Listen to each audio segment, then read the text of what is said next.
Dasarnya ini nanti. Ini yang membedakan sosiologinya Weber dengan sosiologinya yang lain.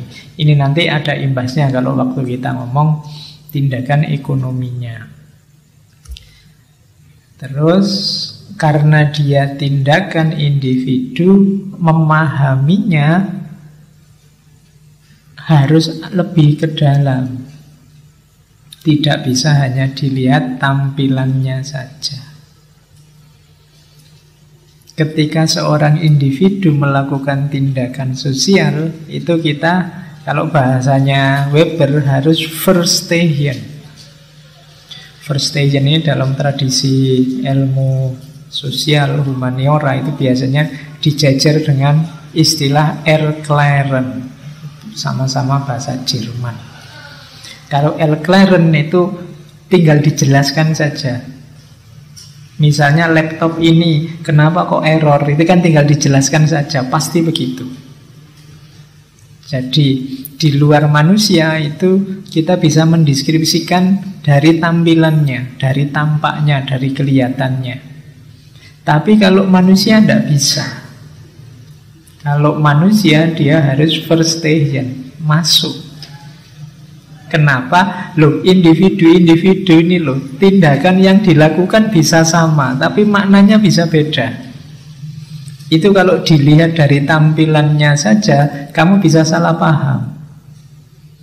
Kamu datang ke sini sebanyak ini orang, itu kalau ditanya satu-satu ngapain sih ke sini, oh itu jawabannya bisa sebanyak kepala yang ada. Mungkin ada yang daripada nganggur Pak, gerimis-gerimis nyari kopi, ada yang gitu. Ada yang ya diajak temen Pak, saya ndak enak, kan harus solider Pak. Nanti ada yang saya sudah biasanya ngaji Pak, kalau ndak ngaji jadi ndak enak. Ada yang karena kebiasaan, ada yang karena nyari kopi, ada yang karena diajak teman, macam-macam. Jadi kalau dilihat hanya tampilannya ndak bisa. Kok disimpulkan seragam, oh ini anak soleh semua mau ngaji, ndak bisa. Jadi setiap kepala punya bunyinya sendiri-sendiri. Maka memahami tindakan sosial itu tidak bisa hanya dilihat penampilannya, harus lebih masuk. Makanya tidak hanya pengertian, tapi juga pemahaman. Namanya Verstehen. Ya, di antara jenisnya Verstehen kan nanti ada namanya empati. Empati itu memposisikan orang yang memahami di posisi orang yang dipahami. Untuk memahami susahnya tidak lulus-lulus kuliah, nah, kamu kan harus mengempati. Mengempati itu seandainya aku yang tidak lulus-lulus kuliah, wah aku mesti ya stres. Nah, itu bisa mengempati. Tidak bisa hanya dilihat tampilannya. Oke, jadi tindakan kita yang mempertimbangkan kehadiran orang lain namanya tindakan sosial. Untuk memahaminya butuh alat namanya Verstehen. Oke, nanti variabelnya macam-macam. Bisa status sosial, bisa otoritasnya siapa, bisa karena kekuasaannya siapa, macam-macam. Tapi yang jelas tidak bisa dijelaskan begitu saja.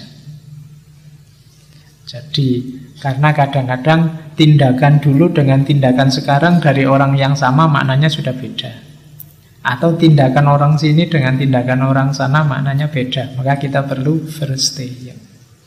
Jangan dipahami hanya dari yang kelihatan, pahamilah dari yang tidak kelihatan. Sama lah kalau tiba-tiba ada temenmu yang tiap hari WA kamu jam segini tanya sudah makan belum. Padahal jawabanmu ya tiap hari sama, sudah. Besok tanya lagi, sudah. Karena kamu jengkel. Ini tiap hari ditanya, dijawab, sudah kok masih tanya terus. Itu ya kamu harus Verstehen, masuk lebih dalam. Jangan-jangan ada maksud yang lain daripada sekedar tanya, sudah makan apa belum. Oh, itu namanya Verstehen.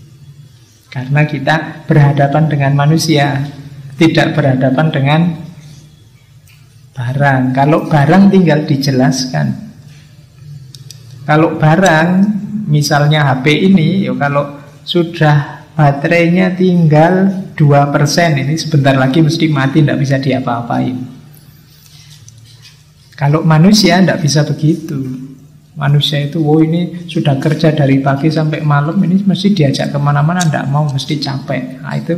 Tapi manusia bisa, meskipun sudah capek, diajak kemana-mana, mau saja, mumpung gratis. Loh, ini kan nggak bisa pasti. Saya sering cerita, pokoknya kalau hubungannya sama manusia, itu kalimat yang paling tepat itu tergantung. Tidak pasti. Kita punya uang banyak, seneng enggak? Ya tergantung. Ada loh orang yang punya uang banyak tambah stres. Pikirannya jadi banyak, mikir macam-macam. Kemarin enggak punya uang, enggak mikir apa-apa, pikirannya cuma satu, gimana caranya cari uang. Begitu uangnya banyak, stres deh. Bayanganmu malah seneng, tapi ya malah stres. Enak enggak jadi orang cakep? Enggak juga. Ada loh orang yang karena dia cakep terus mengeluh, susah saya itu Pak, tidak bisa bebas kemana-mana, tidak bisa santai kemana-mana. Katanya yang putri-putri kemana-mana digodain cowok-cowok, itu sebel aku.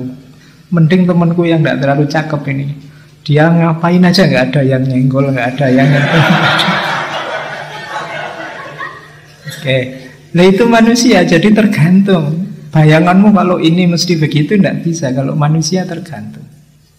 Pokoknya kalau besok saya punya istri cantik, punya mobil, punya, bayanganmu kan terus mesti bahagia luar biasa. Bisa jadi enggak.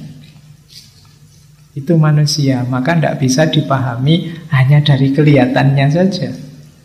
Kamu harus masuk lebih dalam. Oke, nah itu namanya verstehen. Ya kalau bahasanya iklan, apa-apa kalau manusia itu syarat dan ketentuan berlaku. Tidak bisa pasti.